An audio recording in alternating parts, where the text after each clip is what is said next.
11조 정신이란 제목으로 신명기 14장 22절에서 29절 말씀을 가지고 은혜를 나누고자 합니다.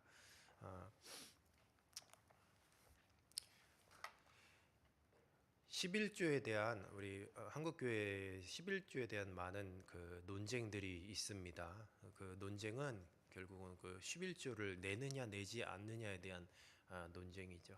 그래서 이건 구약의 이스라엘 백성들에게만 국한된 그런 법이다.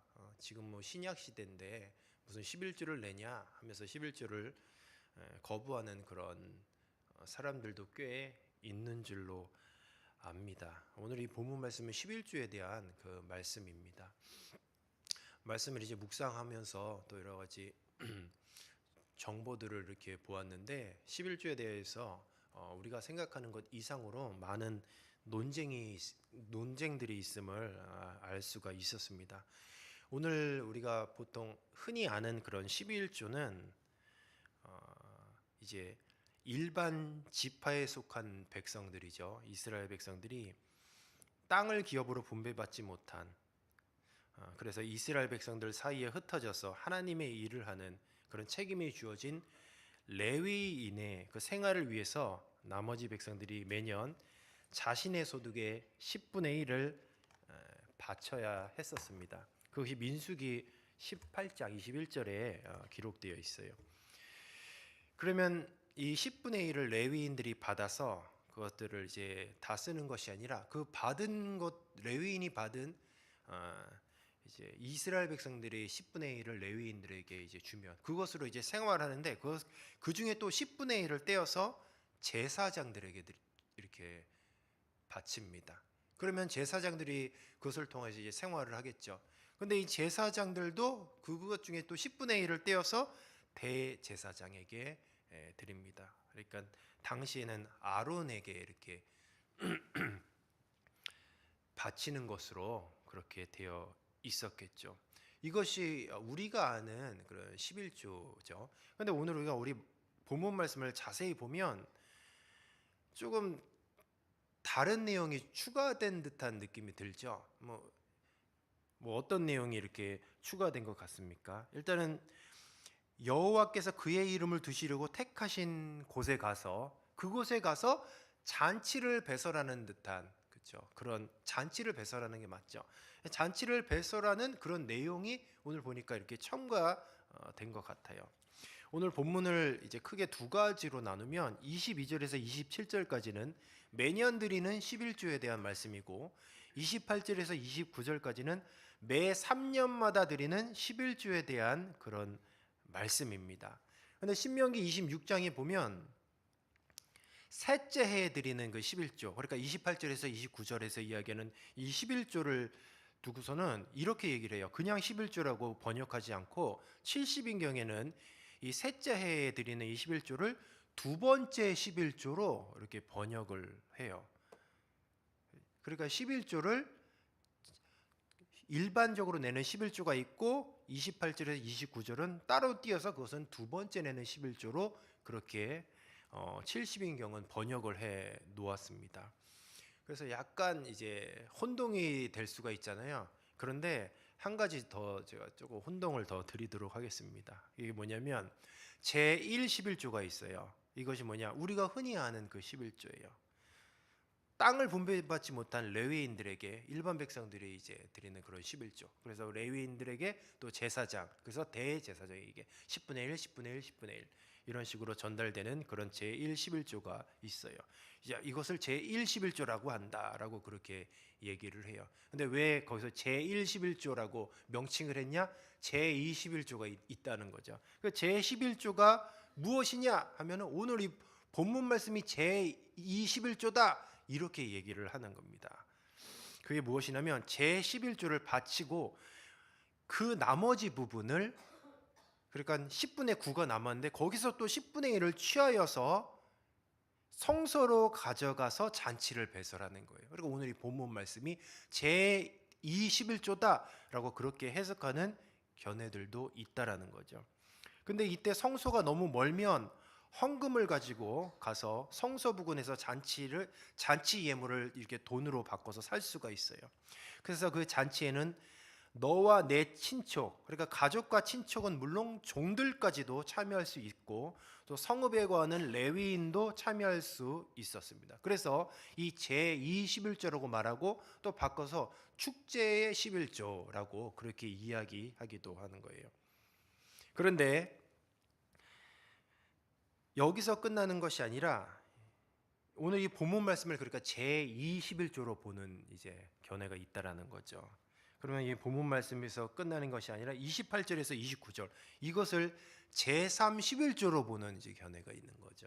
그러니까 제1 11조, 제2 11조, 제3 11조. 11조를 세 번 낸다라는 거예요. 11조를 세 번. 내용은 이렇습니다. 안식년이 있죠. 7년이라는 안식년이 있는데 이 안식년을 기준으로 매 3년과 그리고 6년에 제21조가 있죠. 제21조 잔치를 배설하는 11조. 그것을 성소로 가져가서 잔치를 베푸는 대신에 자신이 살던 성읍에서 기업이 없는 레위인과 또 성중에 우거하는 객과 고아와 가부들에게 구제하는 기금으로 사용하는 것이 바로 28절에서 29절 그 말씀입니다. 근데 이것을 어떻게 또 얘기하냐? 구제의 11조다라고 그렇게 또 이야기하고 있어요. 그래서 이런 것들을 자세히 보면 우리는 이런 논쟁을 하잖아요. 11조를 내야 되냐 내지 말아야 되냐. 그런데 그 논쟁보다 더 많은 논쟁이 뭐냐? 11조만 내는 거냐? 아니면 제2 11조도 내는 거냐? 제3 11조도 내는 거냐? 이런 논쟁도 있다라는 거예요. 그래서 어차피 11조에 대한 논쟁이 있다라고 한다면 우리는 11조 내야 돼 말아야 돼 이런 논쟁이 아니라 내가 10분의 1을 드려야 돼, 10분의 2까지 드려야 돼, 아니면 10분의 3을 드려야 돼. 차라리 이런 고민을 하는 게 어떤가라는 그런 생각이 들어집니다. 얼마나 많은 사람들이 그 11조에 대해서 논쟁을 하고 부정적으로 생각하는 많은 사람들이 있어요. 그러나 엄연히 얘기하면 교회의 이런 재정 가운데에 정말 절대적으로 차지하는 것이 11조예요. 성도님 한 사람 한 사람이 정말 11조에 대해서 헌신하지 않는다면 교회를 운영하고 또 교육자들이 어떤 사례를 하는 것에 대해서 어려움을 겪을 수밖에 없습니다. 제가 처음에 이제 그 사역을 시작했을 때가 개척교회였어요. 개척교회였는데 사례비를 잘 받지를 못했어요. 기간이 조금 시간이 지나서 준다라든지 아니면 이제 반토막을 주고 좀 있다 반토막을 준다든지 그랬다는 거죠. 그때가 이제 막 그 결혼을 했을 때고 가정이 있을 때였던 것이죠. 근데 그런 것들을 제가 이제 경험을 해보니까 개척교회였으니까 얼마나 힘들었겠습니까? 그래서 그때 제가 느꼈죠. 주님, 저에게 개척을 하지 말게 해주십시오. 개척은 쉽지는 않은 것 같더라고요. 그래서 제가 눈으로 옆에서 이제 그때 이제 목사님이 사역하시는 것을 이제 도우면서 이제 보게 되었습니다. 그런데 어떤 이제 사례비를 제대로 받지 않으니까 힘들더라고요. 참 힘들고 이 사역에 집중하는 것이 참 어려워지더라고요. 왜냐면 이제 생활비도 갖다 줘야 되고 사례비를 통해서 이제 의식주도 해결해야 되는데 그런 것들이 이제 어려우니까 그러니까 이제 교육자를 통하여서는 사역하는 게 힘들잖아요. 또 그리고 교회에서 성도님들이 11조에 대해서 헌신을 한다면 그것을 가지고 오늘 이 본문 말씀과 같이 고아와 과부 그러니까 구제에 힘을 쓸 수가 있는 거죠. 그래서 11조에 헌신을 하지 않고 요즘 논쟁처럼 11조 드려야 돼 말아야 돼 이런 생각을 우리가 만약에 갖고 있고 11조에 대해서 헌신하지 않는다 하면은 자연스럽게 이 교육자는 말씀과 기도에 전무할 수가 없어요. 이건 어쩔 수 없는 사실입니다. 더 나아가서는 주님의 몸된 교회가 구제하는 일에 힘쓸 수가 없어요. 이런 것들이 막아진다는 거죠. 그러면 오늘 말씀을 보십시오. 11조를 통해서 하나님께서 분명히 복을 주신다고 하셨어요. 하나님께서 11조를 통해서 복을 주신다고 하셨는데 과연 11조에 대해서 헌신하지 않고 그래서 어떤 뭐 사역자는 사역자 나름대로 말씀과 기도에 전무할 수 없는 그런 환경이고 또 교회는 그 나름대로 구제와 선교하는 데에 그런 물질을 흘려보내지 못한다고 한다면 과연 그 교회에 그리고 그 성도를 하나님께서 복을 주실 수 있느냐라는 거죠. 결국은 이것은 복에도 하나님이 주신 그 복에도 관련이 있다라는 것이에요. 우선 22절에 보면 이 11조는 마땅히 드려야 한다라고 그렇게 기록되어 있어요. 보통 이렇게 우리가 번역을 하면 마땅히 드려야 된다라고 이렇게 번역을 하지만 원어에서 보면은 같은 표현을 두 번 반복하는 경우가 많이 있습니다. 마땅히 드려야 된다라면 원어에서 보면 이런 거죠. 드려라, 드려라. 이런 똑같은 단어를 조금 그러니까 문법을 조금 바꿔서 같은 단어를 이렇게 붙여갖고 그렇게 써서 번역을 그냥 마땅히 드려라라고 그렇게 하는 거죠.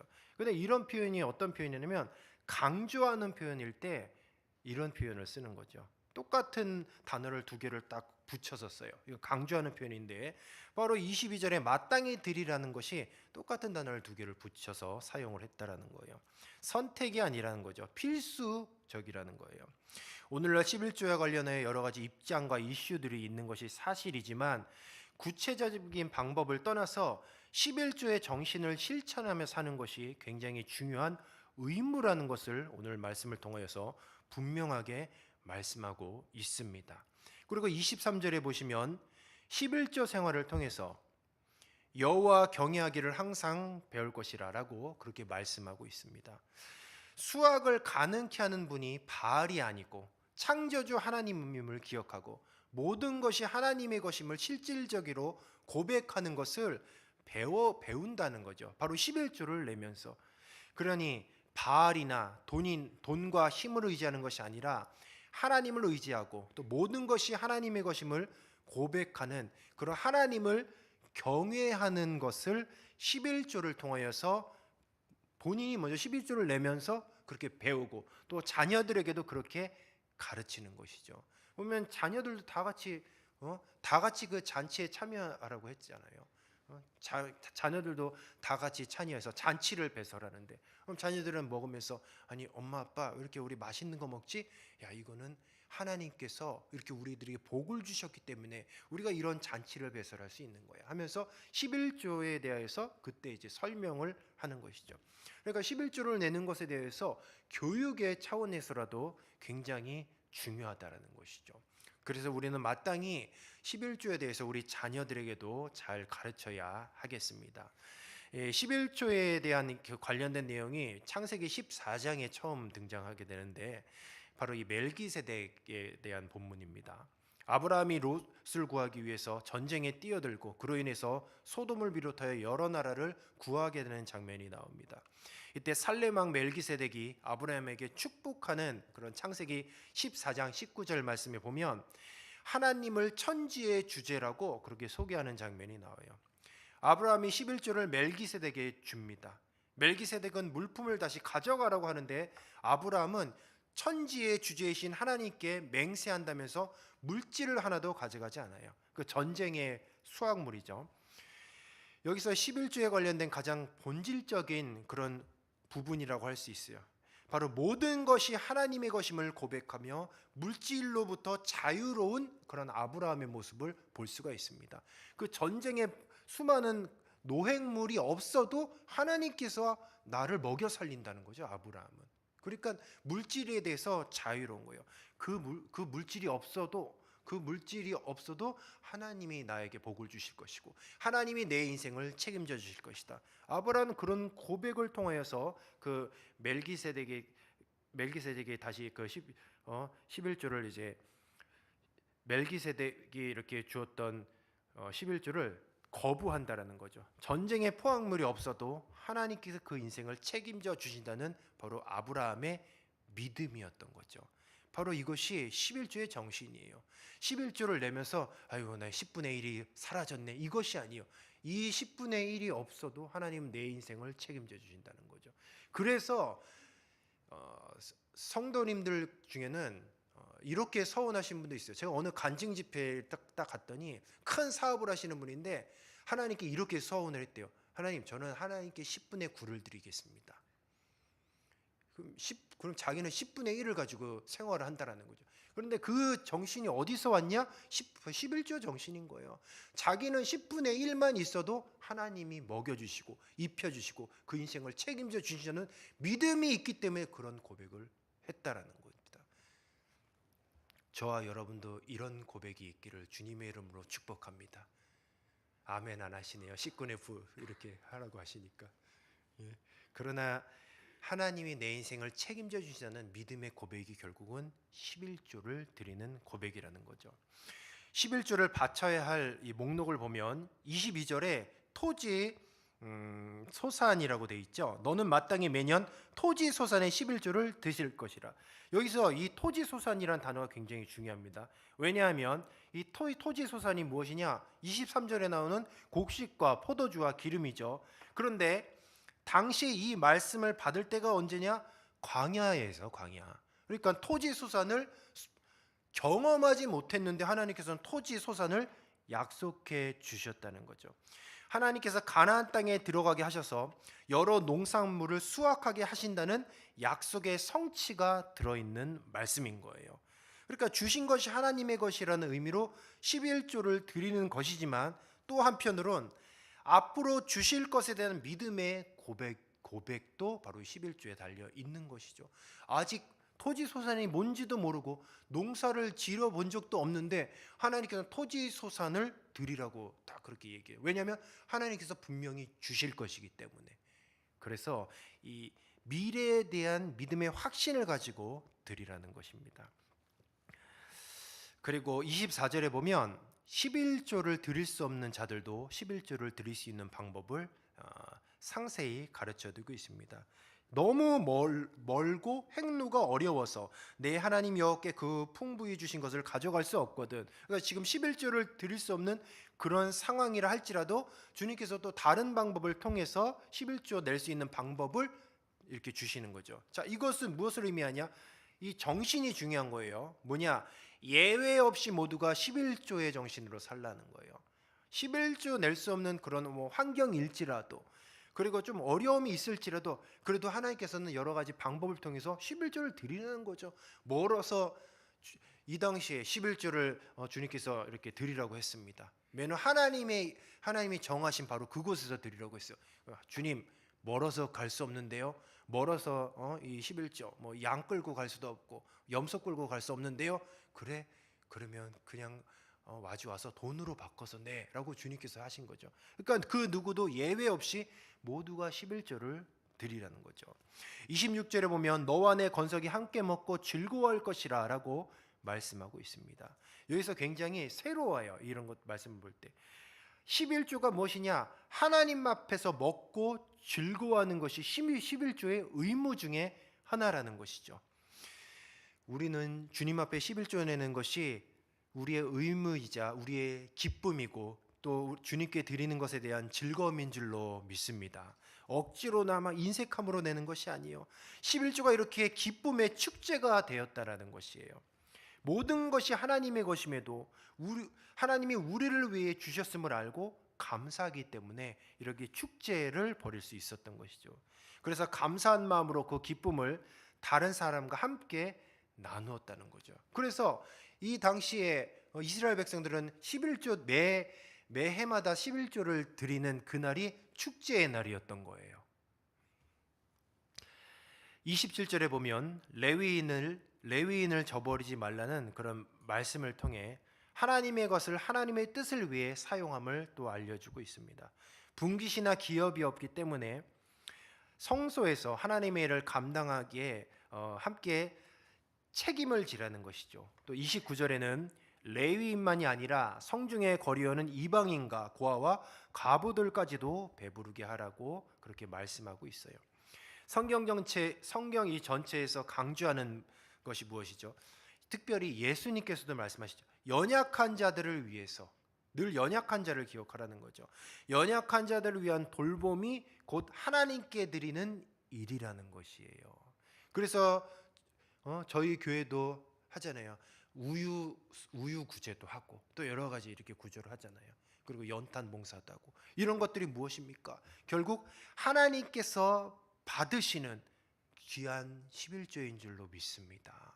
이것이 얼마나 성경적이고, 그러니까 이 구제 사역 그리고 선교 사역 같은 것 해도 그만 안 해도 그만이 아니라 마땅히 11조와 같이 하나님께서 명령하신 그 귀한 말씀이기 때문에 11조를 드리는 것처럼 마땅히 해야 되는 것이에요. 29절에 보면 하나님께서 내 손으로 하는 범사에 내게 복을 주시라라고 말씀하고 있어요. 여기서 범사는 아세르라는 단어이고 11조는 아사르라는 단어예요. 일부러 비슷한 단어를 사용했습니다. 그러니까 이스라엘 백성들은 비슷한 단어이기 때문에 11조 하면 뭐가 딱 떠오르냐? 범사가 떠오르는 거예요. 범사가. 범사하면 11조, 11조 하면 범사. 범사에 11조를 하라는 것이죠. 아사르, 그러니까 범사에 11조 하는 사람들은 범사에 복을 주시겠다고 강조하는 표현인 것이죠. 이를 통해서, 그러니까 11조를 통해서 계속해서 선순환이 이어지는 거예요. 하나님께 감사함으로 11조를 드리면 그 11조를 통하여서 주님의 몸된 교회가 성장해 마음껏 구제하는 일에, 선교하는 일에 쓰면서, 또 구제하고 선교하는 교회를 하나님께서 가만 놔두시겠습니까? 당연히 복을 주시죠. 그 교회에 복을 주시고 또 각 성도의 가정에 복을 주시고 그리고 자녀와 자손들에게 복을 주신다는 것이죠. 안 하면 안 주시는 거죠. 해야 드리는 거죠. 해야. 말씀을 정리하도록 하겠습니다. 11조는 헌금뿐만 아니라 우리의 어떤 물질 생활이 거룩해야 함을 또한 말씀하고 있어요. 모든 것이 하나님이 주신 것임을 기억하며 하나님께 드리는 이 경외심, 그리고 하나님이 돌봐 주심에 감사하는 마음으로, 또한 그 감사와 기쁨을 이웃과 나누고 하나님의 뜻을 위해 사용하는 우리가 돼야 하겠습니다. 그래서 11조는 어떻게 보면은 십계명 전체를 이렇게 대표하는 그런 그 내용을 포괄하는 그런 의미를 가지고 있습니다. 11조가 결국 무엇입니까? 하나님 사랑, 이웃 사랑이잖아요. 그런데 11조도 마찬가지예요.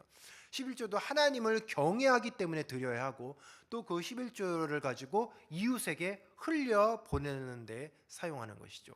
그래서 이 11조를 통해서 하나님을 경외하고 이웃을 사랑하는 아주 중요한 방편이 되기도 한다라는 것이죠. 그래서 이 11조 정신이 바로 구약 시대에만 있는 그런 율법이다라고 할 것이 아니라 오늘날 주님의 몸된 교회를 이루고 또한 주님의 몸된 교회를 통해서 생명을 살리는 귀한 구제의 사역을 하는 데까지 이르는 참으로 중요한 신앙의 정신이 11조라는 거예요. 그러니까 11조를 우리는 더 이상은 이 시간부터는 뭐 내야 되냐 내지 말아야 되냐 그런 고민을 하지 마십시오. 차라리 내가 11조를 드려야 되냐 10회 2조까지 드려야 되냐 이런 고민을 하십시오. 이런 고민을 보십시오. 그런 아주 주님께서 기뻐하시는 고민을 하고 또한 11조를 통해서 헌신하여서 주님의 몸된 교회가 더욱더 정말 재정적으로도 넉넉해진다면 그것을 가지고 정말 육신의 정욕을 위하여 쓰는 것이 아니라 이 지역사회를 살리고 나아가서는 귀한 생명에게 복음이 흘러가는데 주님께서 귀하게 사용하실 줄로 믿습니다. 이 시간 말씀을 마치고